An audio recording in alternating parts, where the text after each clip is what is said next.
Hello, this is Brian Foster on Kardec Radio, presenting the program Spiritism and the Spirit World Around Us.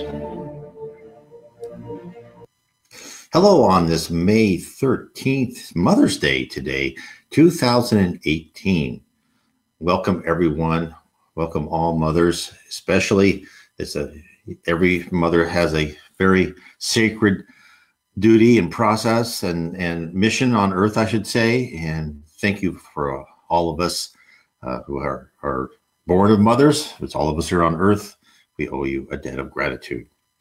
So tonight is a very interesting night. It's Knowledge of the Universes. Now, before I get into that, I do want to tell everybody, later in 2018, July 6th through the 8th, there is going to be a Spiritist Youth Weekend in Washington, D.C.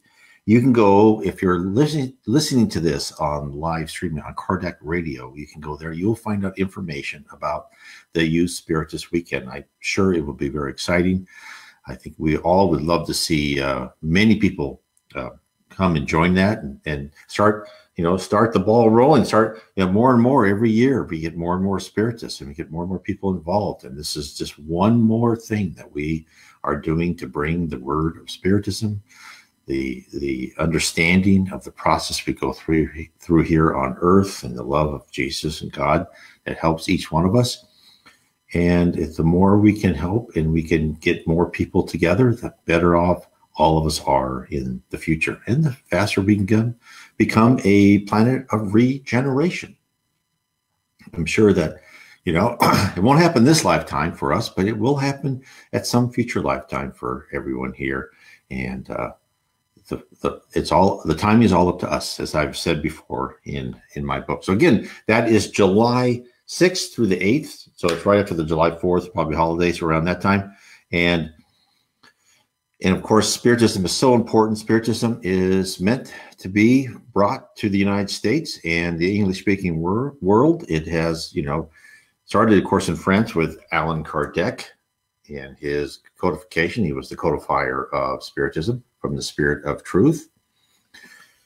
And of course, it has reached, it kind of died down a bit in Europe, but then it sparked back up in Brazil. And, thankful for all the Brazilian mediums and all, that helped Spiritism. And I think that one of the main drivers, of course, has been Francisco C., also called Chico Xavier. And of course, I recommend you buy his books. They are just wonderful.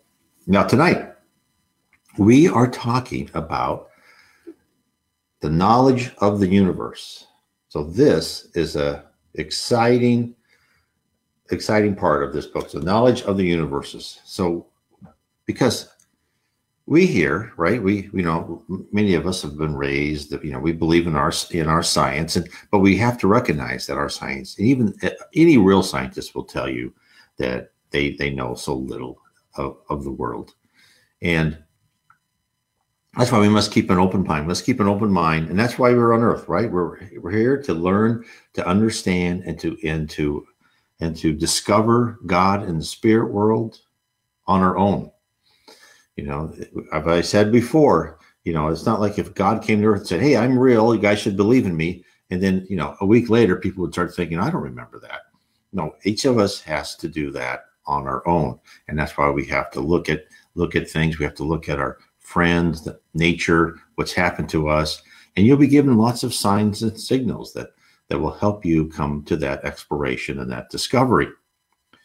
And as part of that, the spirits have communicated to us, and they're trying to give us little hints, right?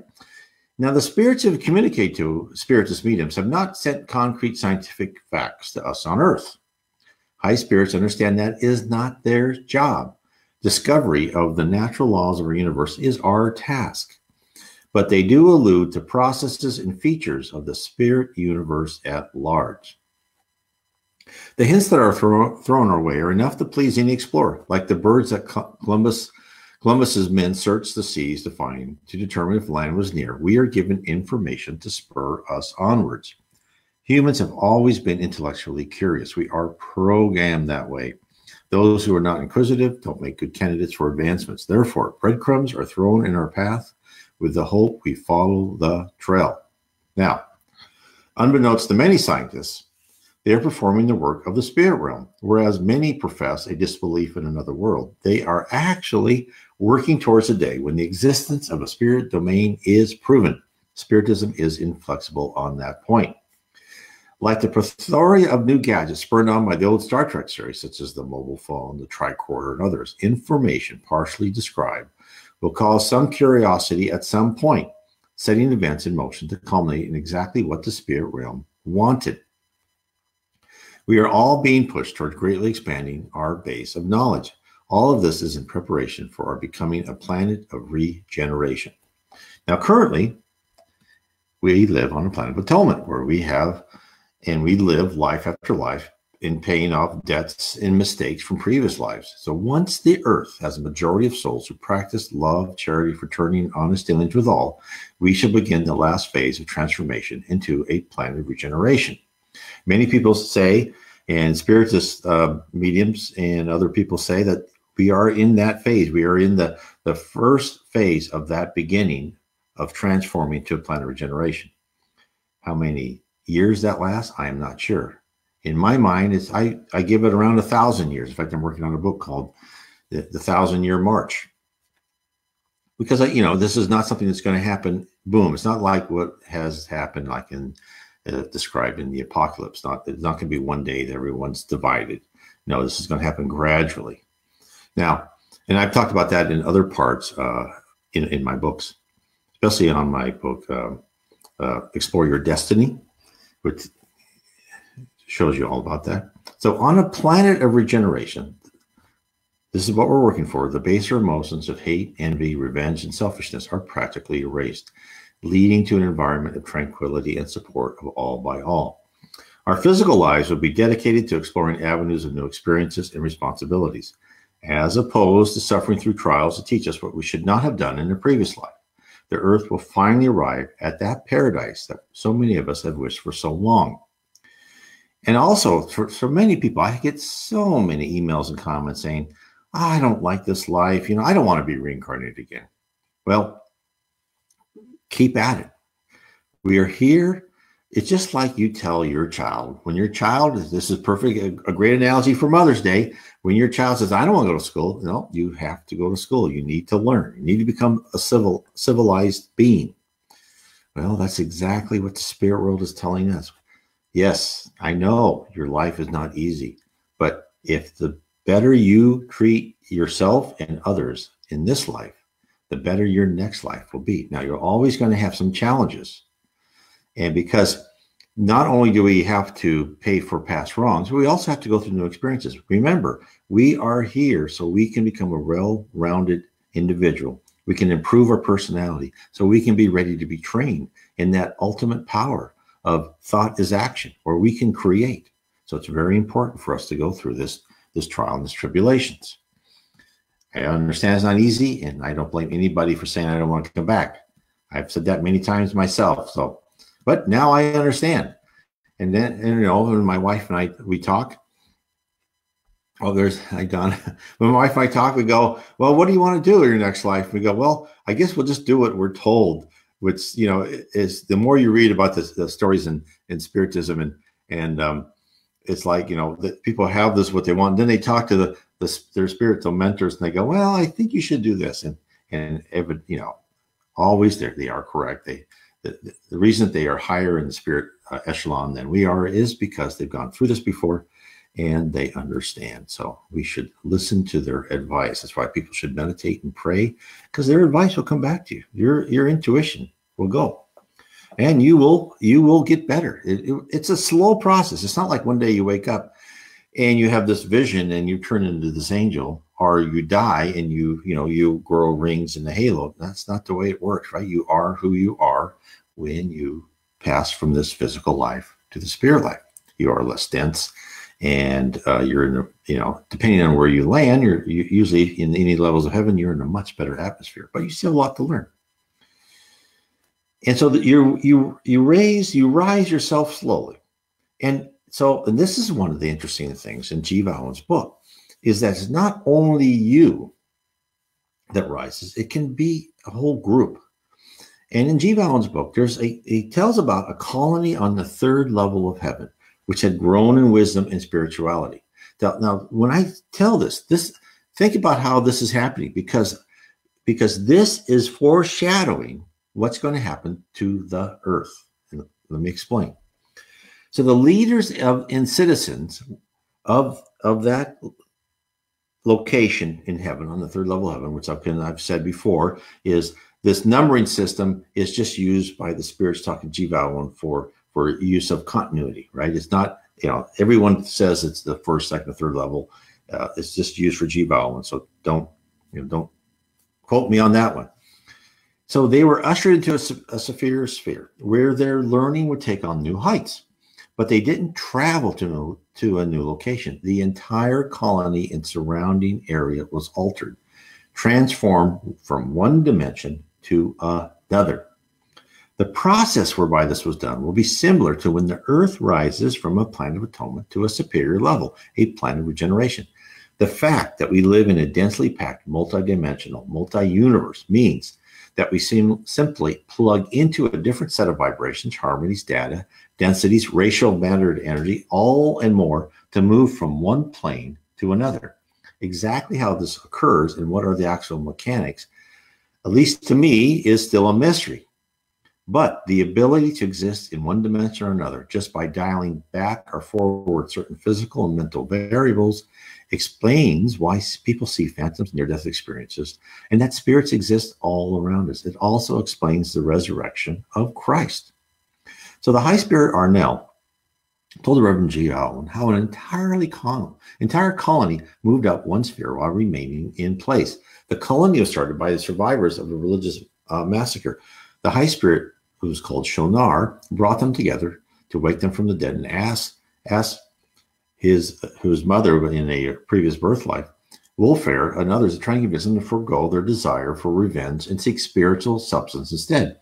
And some of the original group, mostly the wives and children, were able to immediately grasp the need to release their primitive urges to avenge their death. These were already in Sphere 4, awaiting their brethren to join them. Those who remained fighting their basic instincts made great strides under the governors of their leaders. One of the leaders was a bishop, a very marvelous person. And they had been given help from high spirits and watched over for any sign of assistance they may have needed. Eventually, they were judged fit to ascend. So these people were on the third level, learning to try and catch up to their people that they were separated from upon their death. They all were killed together in a massacre. And they spent many years here learning how to forgive, learning how to rise above all that, and knowing, and this is one of the things that people here on earth now who are obsessed and so forth, there's many spirits who say, who want to punish other people who are now incarnates because of what they did wrong to them. And this is what Spiritism tells us and teaches us, is that don't worry about us trying to tell and teach people what they did wrong. The Spirit world, God, and Jesus will enable that. They will go through a learning process just like we are going through the learning process. I am probably almost 100% sure, not quite, is that anything we can think of that that person did to us, we probably did around the same or worse to some other person, and we went through the same learning. So this is why one should have the capacity to forgive, because we probably did the exact same thing. Not exact, but similar. So these people were ready. So the leaders of that community on the third level invited the high spirits, Wolfer and Arnel, to walk down the main aisle and address the multitude. They were all in this one big building.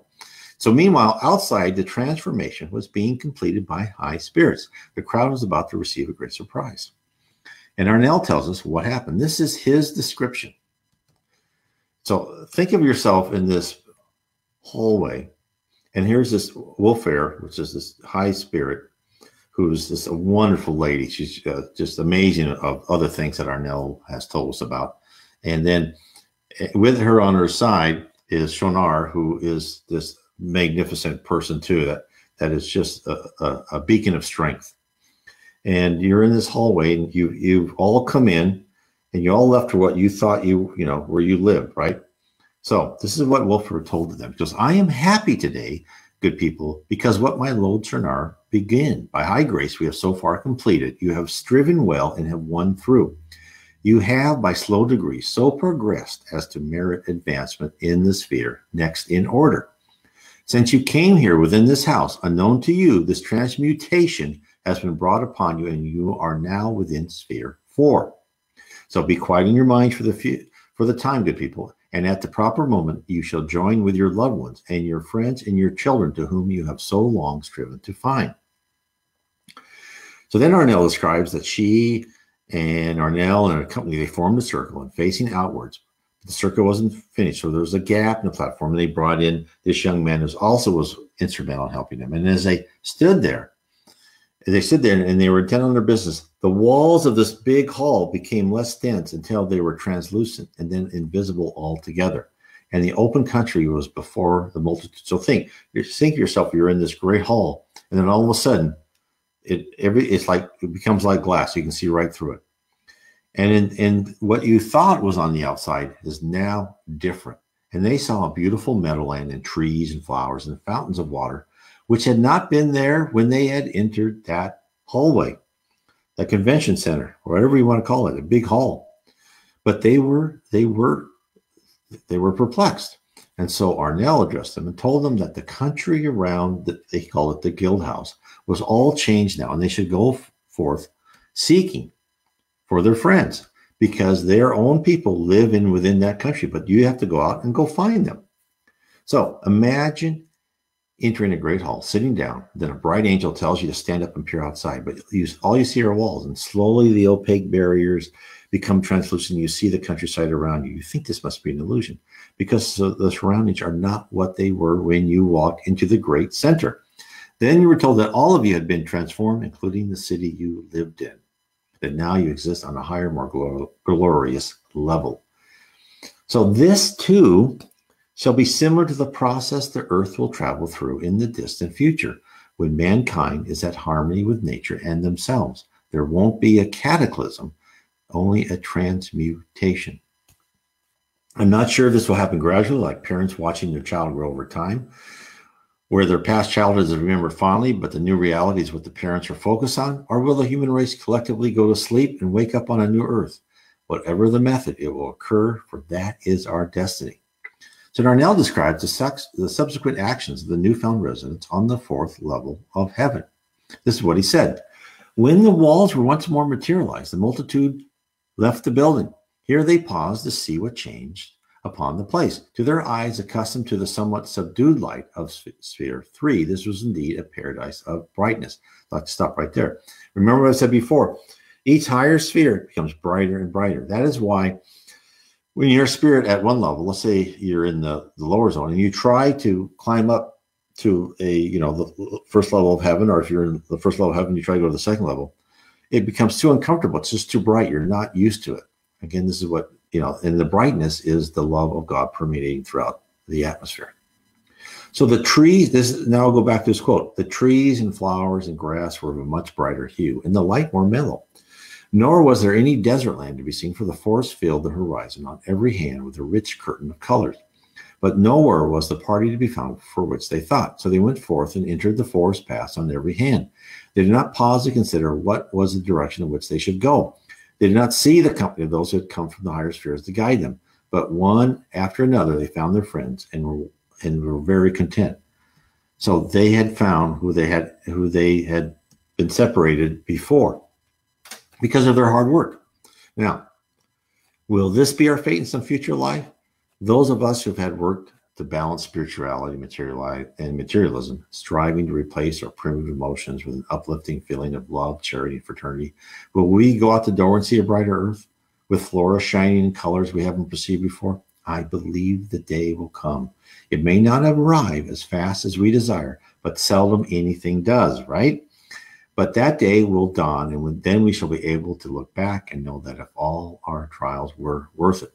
Now, Arnell just didn't detail the new landscape for Jiva Owen. He also explained the process as well as he could to a Church of England reverend in the early 1900s. And this is, so first of all, there's this fact, right? There's, to us, not knowing how it works, it's a miracle. Of course, in Spiritism says there's no such thing. Miracle just means you don't understand. There's always a reason and a process guiding everything. So now Arnell who is, the writings of Jiva Owen. Again, in this book, that's why this book is so interesting, because there's all information about the process in this. We're told so much more on the higher levels of heaven in the process of the spirit world. It's just exciting revelations. It's exciting. So now, this is what he said. So now he explained, okay, how did this transformation occur? Now I'll tell you. This is what he said. The change that come upon these people had not been of so sudden a nature as might appear from my narration. It had been long in preparing. They, by their endeavors and by our teaching, had been advancing towards the state of Sphere 4 for a long time. The guild house, that's the hall they were all in, had served as a focus wherein their aspirations had been gathered. Thereon we had directed in chief the streams of our powers. So, stop right there a second. Again, why are we going through these, sometimes, horrible lives, sometimes great lives, right? We're being trained to use these powers. So listen to what he and his colleagues did, and know that someday you will be able to do the same and more. So I said, in our streams of powers, mingling there and blending the content of the higher condition, had laved and bathed them as they gone about their work of building. So his friends were building this completely new structure, this new environment, this new logical construct. Then he says, unknown to them, except to a few as that priest and the 2 laymen and some small number else, they had advanced in spiritual uplifting until they were really beyond the Sphere 3 in personality, but still resident in it as to their environment apparent to them. The initiation we had brought about within the gift house was merely the sealing of what had already come about upon them, no more than that.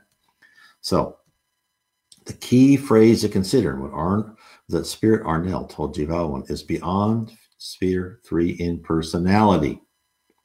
The word personality is used quite often, not only in communications by various spirits of Jiva Owen, but also to other spiritists, mediums. I've also heard it in the books by Chico Xavier. And I believe it is the closest definition of what we really are. We aren't human. That's just a temporary condition. We are spirits. But in identifying in an individual spirit, it doesn't denote a uniqueness among spirits. Hence, instead of using the term individual, which means one person or one spirit, Arnell and others use the term personality to define a collection of experiences and beliefs, characters, attributes, and level of spirituality. It's kind of everything. It's all everything there, and that's your personality. After all, we can't point out an odd-shaped spirit or a left-handed spirit or an extremely intelligent spirit, since all spirits are created equally, literally. All have the same capacity. That doesn't mean, while one spirit may be superior in wisdom from another, it's just a matter of time before the lesser spirit catches up or surpasses the other in wisdom.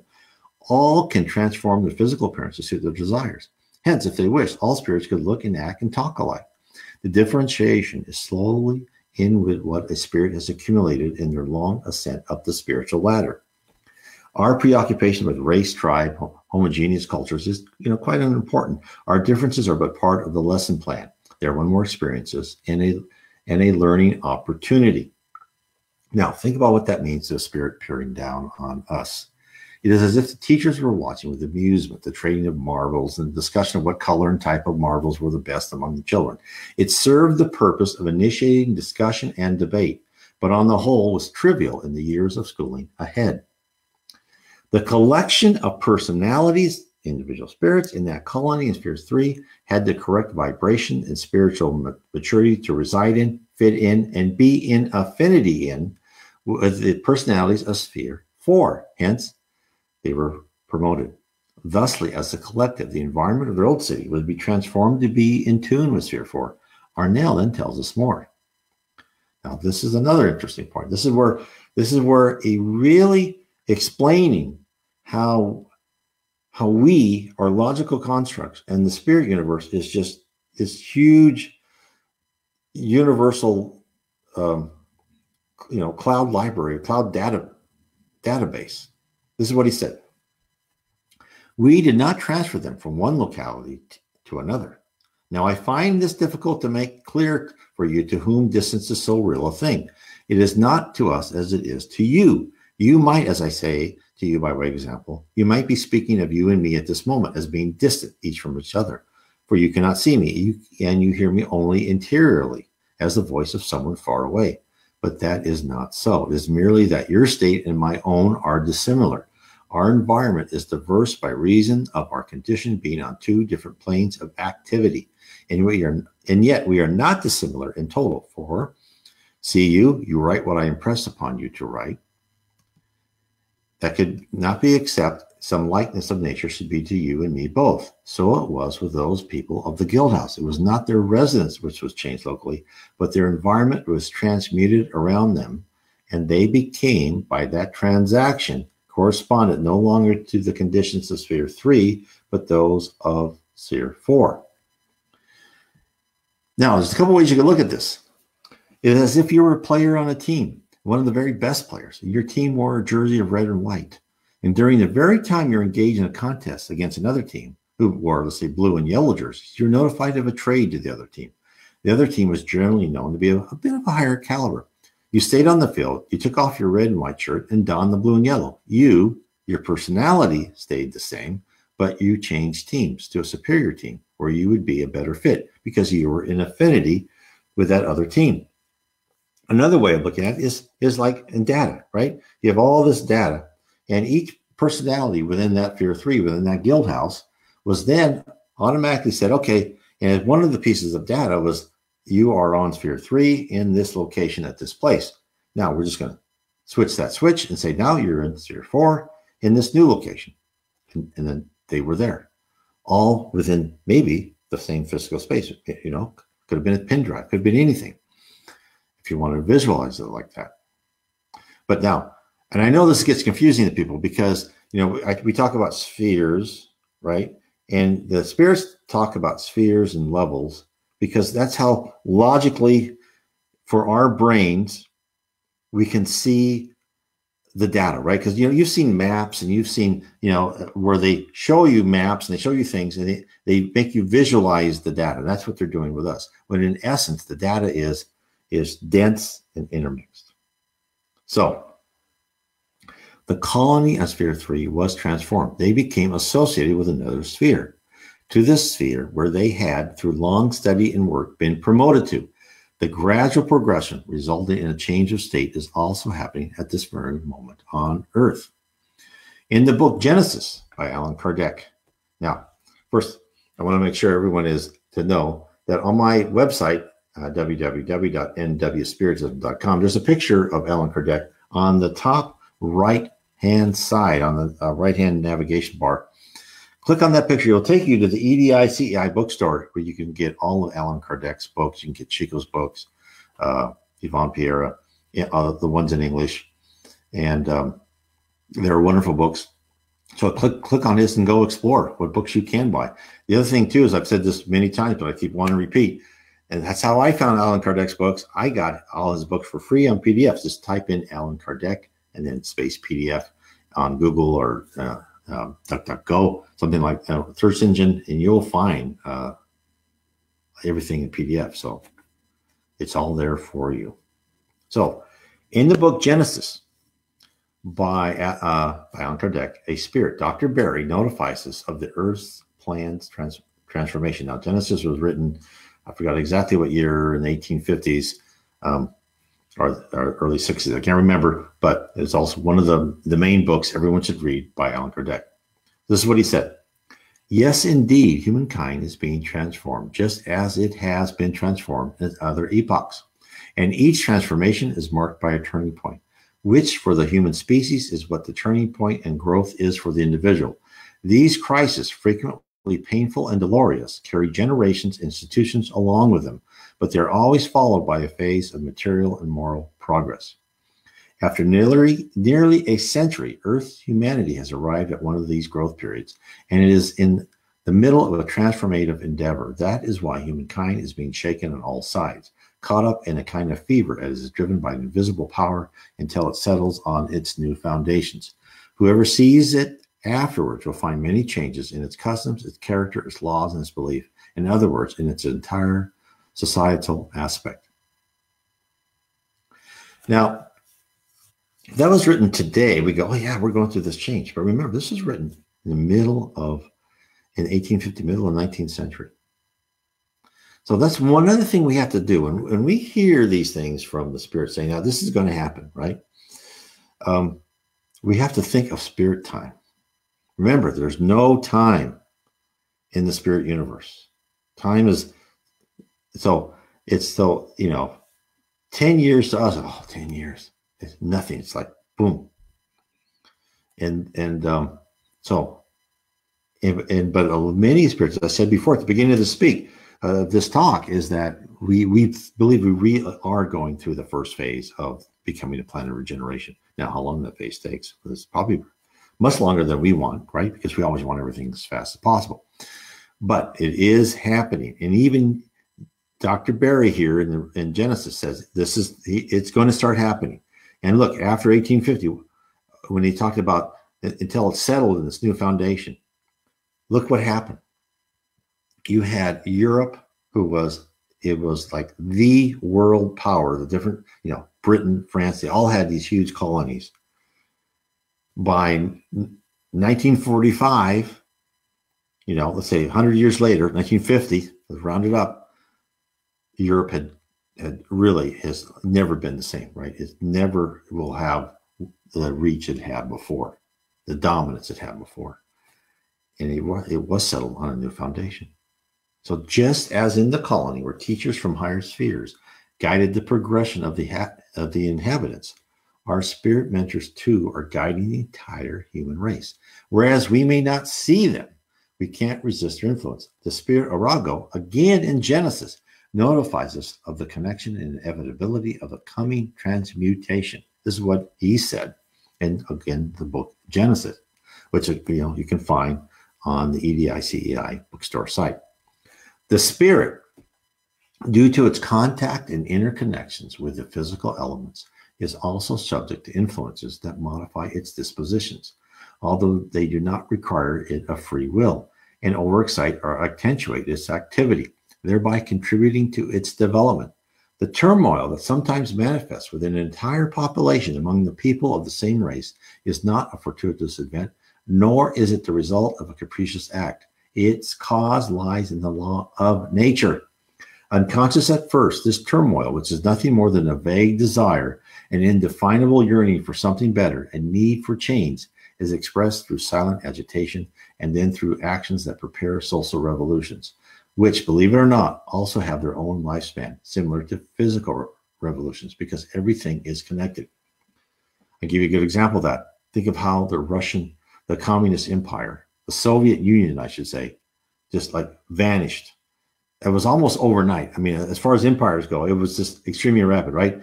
The end of 1989, the Berlin Wall was down, and then it was like everyone, and it explained perfectly. It was a yearning, right? A need for a change, right? A silent agitation. It just demolished because it was a system that could not continue.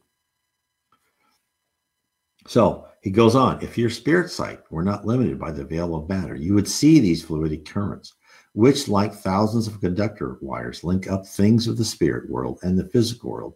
When you hear that humankind has arrived at a period of transformation, that the earth must ascend within the world hierarchy, do not see anything mystical in these words, but to the contrary, the fulfillment of one of the great unavoidable laws of the universe against which all human will shall break.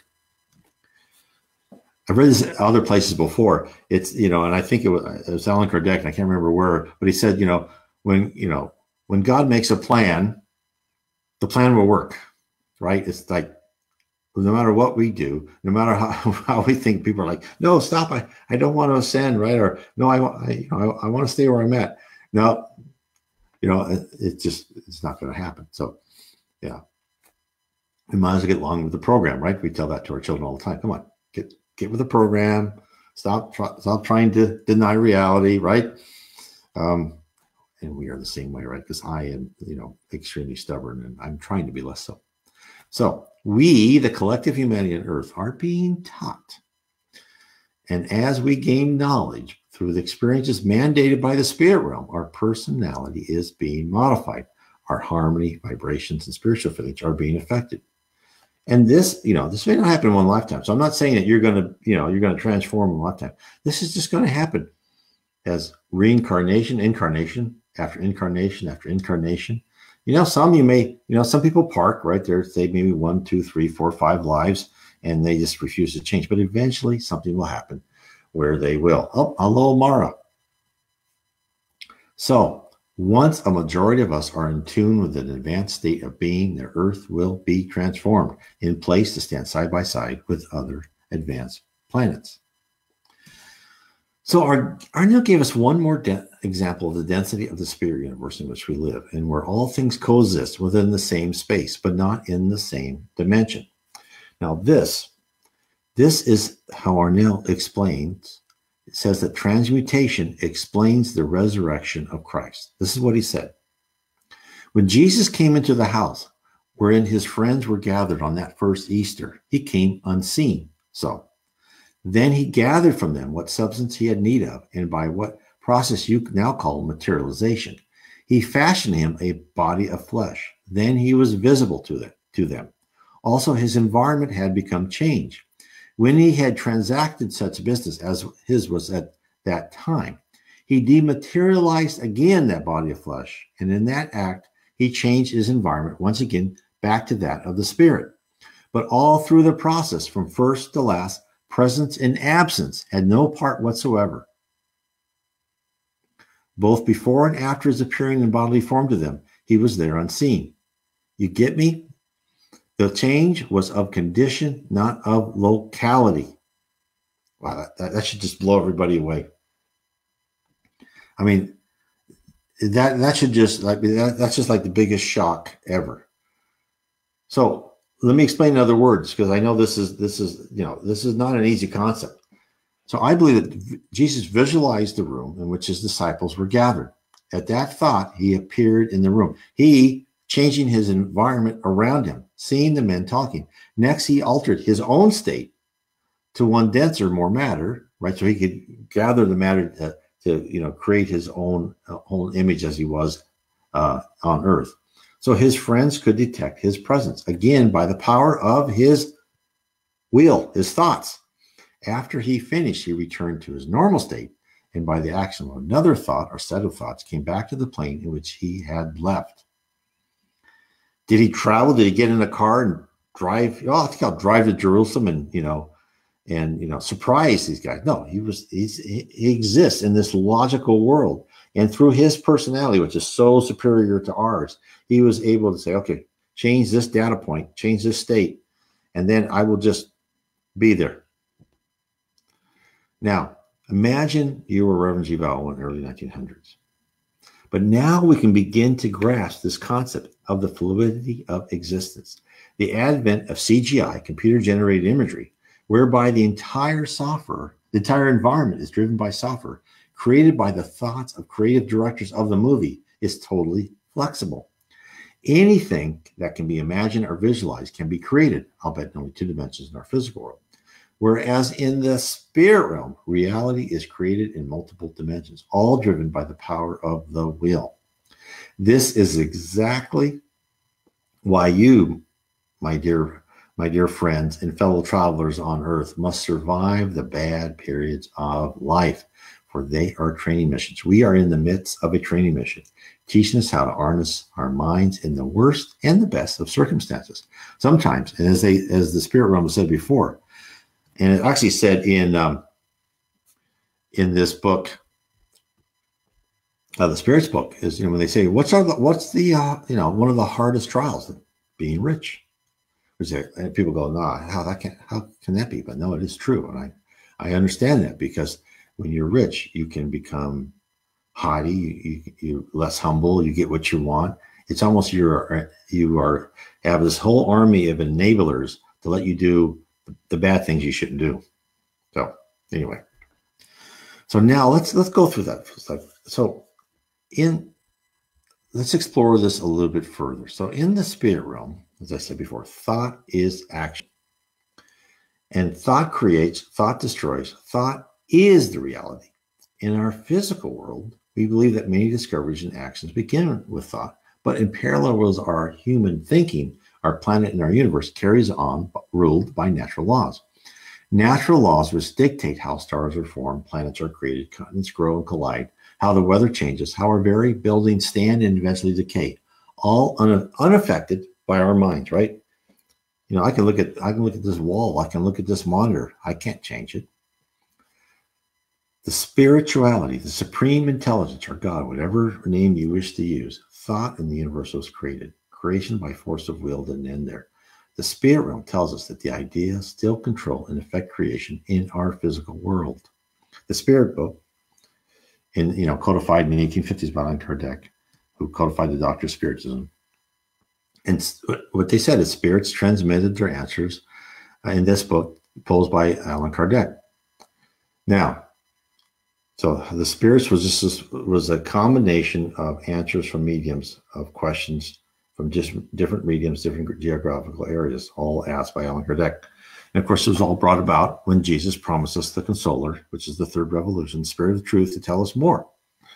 So now we have to, so in this question 30 in the Spirit book, it asks, is matter formed of one element or several elements? So let's get down to the very basic element of what we're created. Because the more we look at it, so to us, to our awareness, we live in this very objective world, right? We can't change things.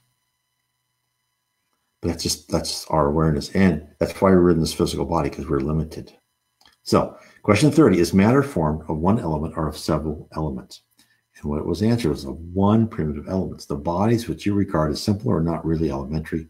They are transformations of the primitive matter. So hence all matter, organic and inorganic, is composed of the same universal fluid. Now, our current science has postulated the same principle under the name string theory. In string theory, I'll explain it very quickly and horribly here, and I apologize. It describes how strings propagate through space and interact with each other. In a given version of string theory, there's only one kind of string, which may look like a small loop or segment of ordinary string, and it can vibrate in different ways. And on distance scales larger than the string scale, a string will look just like an ordinary particle with its mass and other vibrations. And its mass is determined by the vibrational state of the string. So in string theory, one of the vibrational states of the string gives rise to gravity, right? A quantum mechanical particle that carries gravitational force. So string theory tells us there's no such thing as empty space. Strings are everywhere. Now, string theory is in the late 20th century, right? In the Spirits book, published in the 1850s, question 36, does an absolute void exist in any part of space? And the answer was no, there is no void. What appears like a void to you is occupied by matter in a state which escaped the actions of your senses and your instruments. This was said in 1850. I'm sure people read the, in 1860s, 1870s, 80s, whatever. They read the Spirits book and they go, oh, the Spirit, they doesn't know what they're talking about.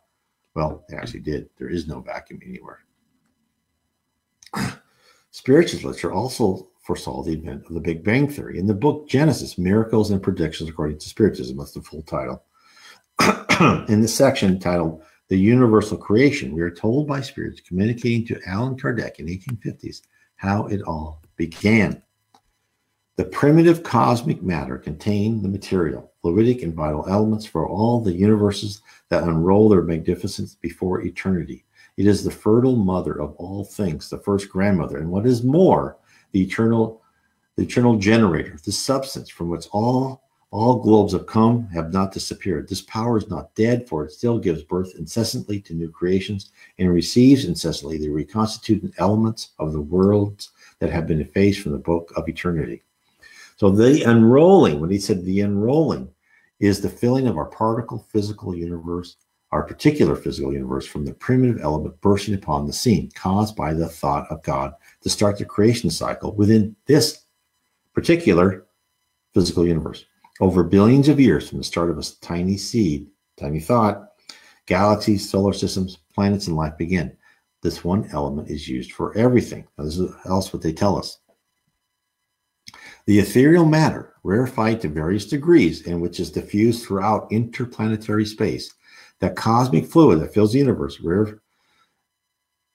rarefied to various degrees in the immense regions rich in clusters of stars, condensed to various degrees where the stellar sky does not yet shine, modified to various degrees by different combinations according to the locations in the expanse, is nothing more than the primitive substance in which reside the universal forces from which nature has taken all things. Hence, from one element called universal fluid by Spiritus comes all matter. Gold, silver, water, and iron are made up of the same element. What we see as molecules and atoms and the building blocks of atoms, which construct molecules, are all derivatives of the universal fluid. And this is what elsewhere you're told. This fluid penetrates bodies like an immense ocean. In it resides the vital principle that gives rise to the life of beings. It perpetuates it on each globe according to its condition. A principle, when its latent state lies dormant as long as no voice calls upon it. By virtue of this universal vital principle, every creature, mineral, plant, animal, or other, because there are many other kingdoms of nature whose existence you cannot even suspect, knows how to appropriate the conditions for its existence and lifespan.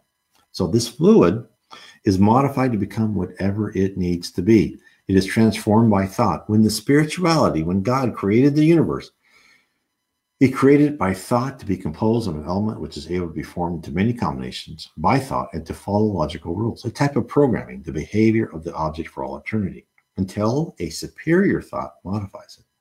This programming of the object is mentioned in the next paragraph in Genesis. This is amazing. You're reading this from a book in the 1850s. This is what it says in Genesis.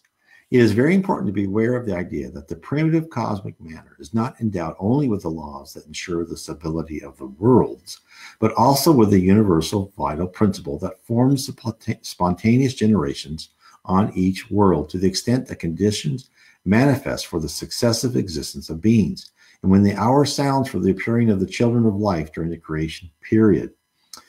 In summary, in the 1850s, Allan Kardec brought us the concept of a unifying element, that which is the fountainhead of all matter in the universe, which is directed and ruled by thoughts from not only God, but from superior spirits undertaking his orders, spirits who have been trained to create with their mind.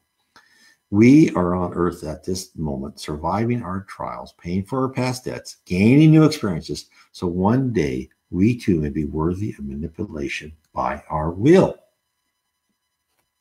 One may express doubt about the processes presented by spirits. A small group of pioneering spiritists were gathered by Allan Kardec, but we shall see that this message has been told thousands of years before Christ from the book of Genesis in the Old Testament. Remember Genesis.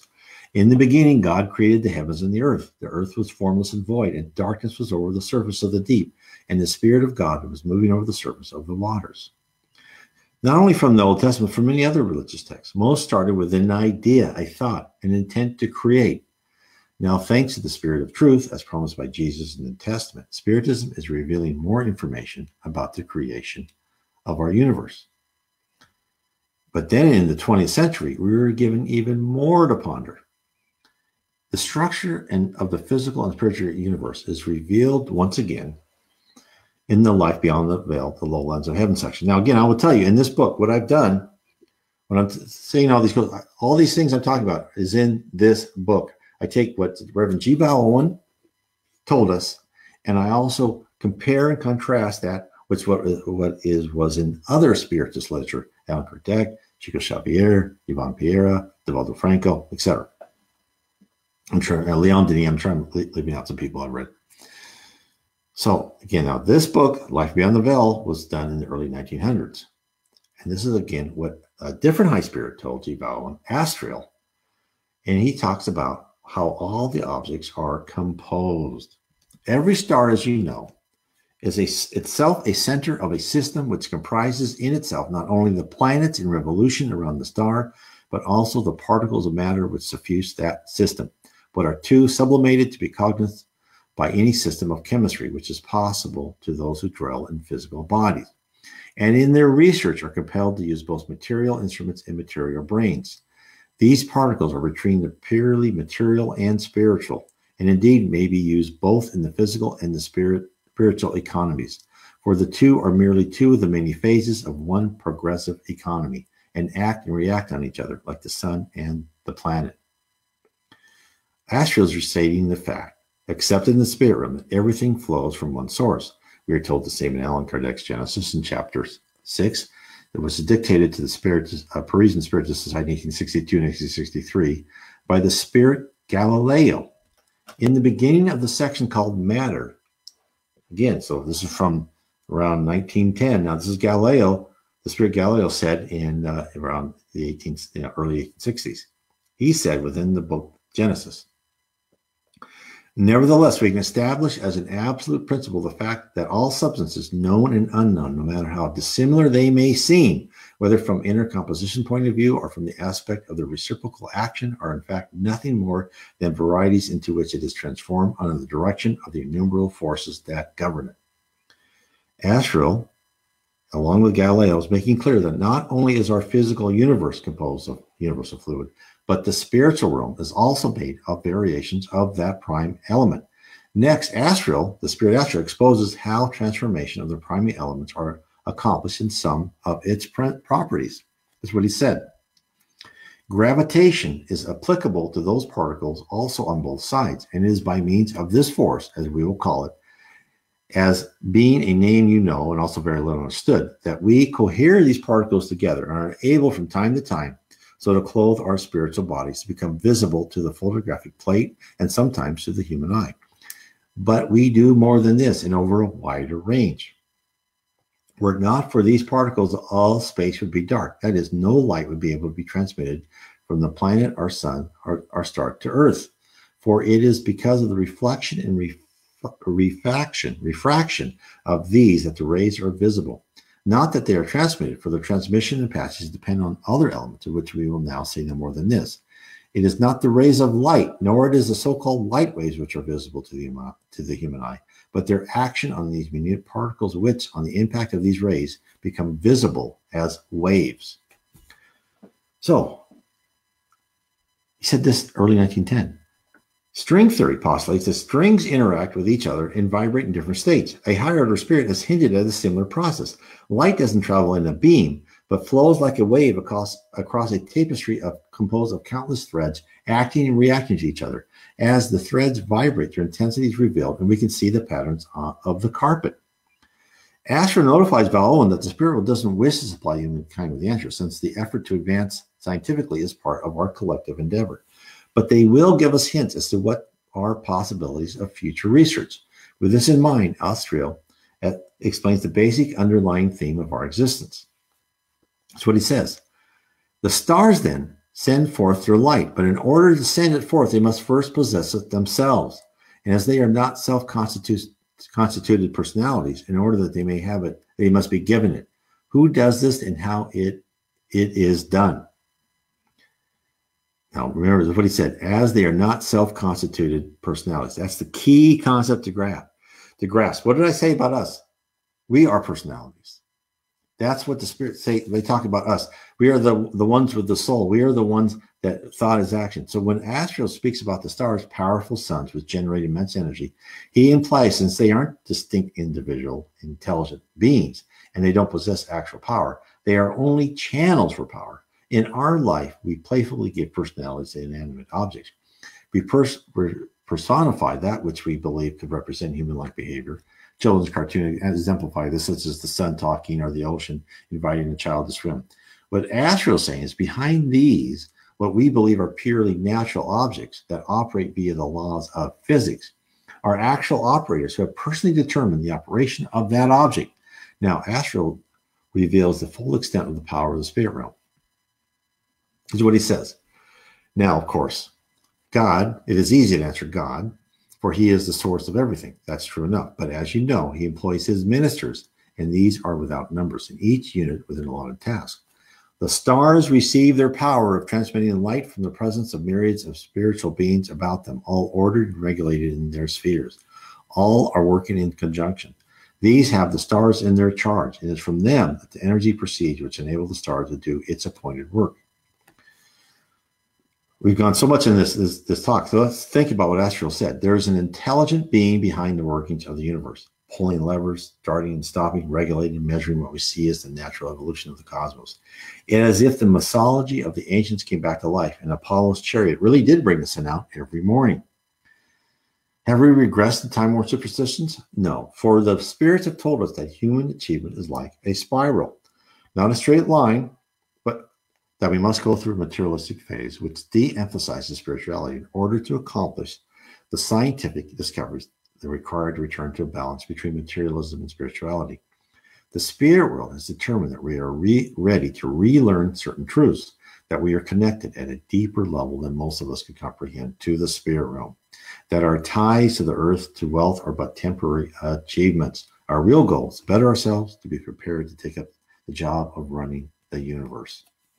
If we didn't get the message at first, Arnell explains the true operation of our environment. This is what he said. What we want you to understand is that there's no such thing as blind or unconscious force in all God's kingdom of creation. Not a ray of light, nor an impulse of heat, not an electrical wave proceeds from your sun or any other star, but is the effect of a cause, and that cause is a conscious cause. It is the will of some conscious being energizing in a certain positive direction. These beings are of many grades and many species. They are not all the same order, nor all the same form, but their work is controlled by those above them, and these are controlled by powers of higher grade and sublimity still. Think about that. Take a deep breath. Nothing we see, the sun that hits us is done just by natural laws. Everything was started with a thought, with a cause. In effect, we live in a universe, a solar system, a planet that is not only inorganic balls of fire and lifeless rock, for these are what we see. We can only detect the outside machinery, the outside facade. We can't see the workers behind the curtain, the massive effort to run, calibrate, and measure the output of the cosmos. In addition, we are incapable of deciphering the different types of beings which contribute to our welfare. Whatever our imagination supplies probably falls short of the reality. Astro attempts to pull the curtain back a little bit so we may glimpse of the legion that works for our benefit. This is what he says. And so these great balls of matter, whether gaseous or liquid or solid, whether star or comet or planet, are all held together and their forces energized and given effect, not by the operation of some mechanical law, but by the conscious live beings at the back of and working through those laws. We use the word conscious in preference of intelligence because the latter term would not accurately describe all the ministers of the Creator. As you understand the word, indeed, it would describe only a very limited number, and it may surprise you to know that to those to whom you would apply the term are those which stand between the lower and the higher.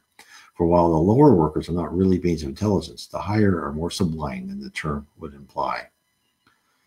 So there's many forms out there. It's just amazing. So hence, the higher the level, the more connected you are to God. So you finally discard your human form and become one with the supreme intelligence, where there's no delineation between male and female, race, nor any other measure that we are so fond of, only an unimaginable will.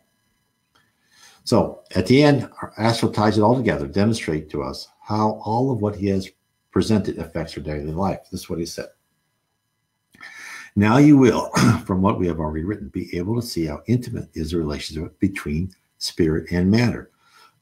When the other evening we spoke of your own church, building in the Laudium guardians and workers, among other things, for the care of the material edifice, we were only telling you of the same principle at work on a minute scale. Nevertheless, it is the same principle exactly. The scheme which provides for the upkeep of all those millions of suns and their planets took note also of the arrangement of certain congeries of atoms, some in the form of stone, others in wood or brick, which resulted in that new entity you call a church. These are all held together, each atom in its place, by the outflowing power of will. They are not placed there and left solitary. Were this done, the building would soon crumble and fall to pieces. And now, in the light of what we have written, think of what people call the difference of feeling on entering a church or a theater or a dwelling house or any building. Each has its own suitable emanations, and these are inconsequent of the same principle at work which we have tried to describe. It is spirit speaking to spirit, the spirits of the discarnate workers speaking through the medium of the material particles and the arrangement and purpose of those spirits who enter that place. This is why beauty is universal, understood by the Greeks for the time of Socrates. This is the mathematics of the symmetry of the object and the care in which it was fashioned hits us on a subconscious level. The emanations from what we think are inorganic systems, again, hits us on the spiritual level. For only through our spirit feelings can we momentarily connect with the life we will return to after our physical bodies have completed their set of trials on earth. So I know I apologize for this. This has been a long, probably pretty dense program talking about the universe, but it's just so exciting. There's so much to say, and I can't tell you enough that explore Spiritism.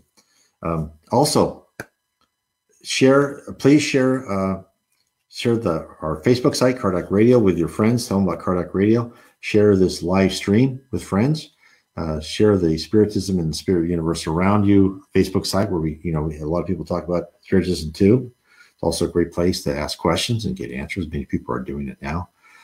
We have a lot of people starting to post in English, which is great. Hopefully we can keep this up. But I just want to thank everyone for being here, and God bless everyone, especially on this Mother's Day. Again, don't forget the youth conference after July 4th in Washington, D.C. Look it up on the Kardec Radio Facebook page. Thank you very much, and we will see you next week. I would like to thank everyone for listening to our program on Kardec Radio, and to point you in a direction to find more information about the spirit world around us. You can visit my blog at www.spiritism.com. Again, that is www.nw as in Northwest Spiritism.com. And if you are ever in the Northwest, I certainly would welcome to have you come to our meeting on Bainbridge Island near Seattle in the state of Washington. Many blessings to all of you, and please continue to explore Spiritism and the spirit world around us.